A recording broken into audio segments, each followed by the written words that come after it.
നമസ്കാരം. പുതിയൊരു വീഡിയോയിലേക്ക് എല്ലാവർക്കും സ്വാഗതം. വീഡിയോ തുറക്കുന്നതിന് മുമ്പ് ചെറിയൊരു കാര്യം പറയുകയാണ്. നല്ല പനിയും ജലദോഷം തൊണ്ടവേദനയൊക്കെ ഉണ്ട്. അതുകൊണ്ട് സൗണ്ടിന് ചെറിയൊരു മാറ്റം സംഭവിച്ചേക്കാം. എല്ലാവരും ക്ഷമിക്കുമെന്ന് കരുതുന്നു.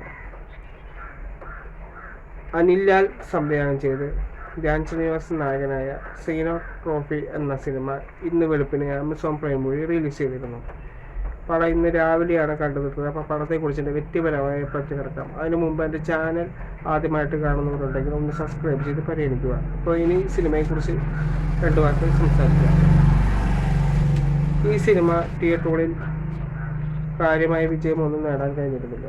പൊതുവെ ധ്യാൻ്റെ സിനിമകളൊക്കെ അങ്ങനെ തന്നെയാണ്. വർഷങ്ങൾക്ക് ശേഷം മാത്രമാണ് ഈ അടുത്തടുത്ത് വലിയൊരു വിജയം ഉണ്ടാകുകയത്. ഇപ്പോൾ ഈ സിനിമ കണ്ടപ്പോൾ എനിക്ക് തോന്നിയ കാര്യം എന്താണെന്ന് വെച്ചാൽ, സിനിമയുടെ കഥ ഒറ്റ വാക്കിൽ പറഞ്ഞാൽ അത്ര തിരക്കേടില്ല എന്ന് പറയുമെങ്കിലും തിരക്കഥയിൽ കുറച്ച് പാളിച്ച സംഭവിച്ചിട്ടുണ്ട്. അതാണ് ഈ സിനിമയെ പരാജയത്തേക്ക് നയിച്ചതെന്ന് തോന്നുന്നു. ധ്യാനെ വെച്ച് നോക്കുമ്പോൾ അദ്ദേഹത്തിൻ്റെ സ്ഥിരം ശൈലി അഭിനയം തന്നെയാണ് ഇവിടെ അദ്ദേഹം കാഴ്ചവെച്ചിരിക്കുന്നത്. ഒരു മാറ്റവും സംഭവിച്ചിട്ടില്ല. പിന്നെ ഈ സിനിമയിൽ ധ്യാനിനെ കൂടാതെ ജാഫർ ഇടുക്കിയും ഈ സിനിമയിൽ ഒരു പ്രധാന വേഷം കൈകാര്യം ചെയ്തിട്ടുണ്ട്. അദ്ദേഹം ഒന്നിനൊന്നും മെച്ചം എന്ന് പറയാം. വളരെ നന്നായിട്ട് അദ്ദേഹം അഭിനയിച്ചിട്ടുണ്ട്. പിന്നെ സിനിമയിൽ നായികയായി വരുന്ന ആ നടി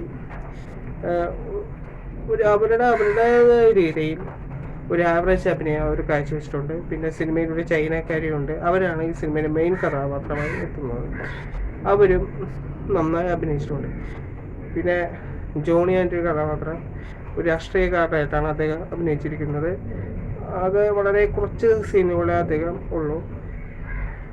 മൊത്തമായി പറഞ്ഞാൽ ഈ സിനിമ ഒരു ബിലോ ആവറേജായി നമുക്ക് കണക്കാക്കാം. സിനിമ കാണാത്തവരുണ്ടെങ്കിൽ ഒന്ന് കണ്ടു നോക്കുക. എൻ്റെ വ്യക്തിപരമായ അഭിപ്രായമാണ് ഞാൻ പറഞ്ഞിട്ടുള്ളത്. എനിക്ക് തോന്നിയത് ഒരു ബിലോ ആവറേജ് സിനിമയായിട്ടാണ്. അപ്പോൾ മറ്റൊരു വീഡിയോയുമായി നമുക്ക് വീണ്ടും കാണാം. അതുവരേക്കും ബൈ.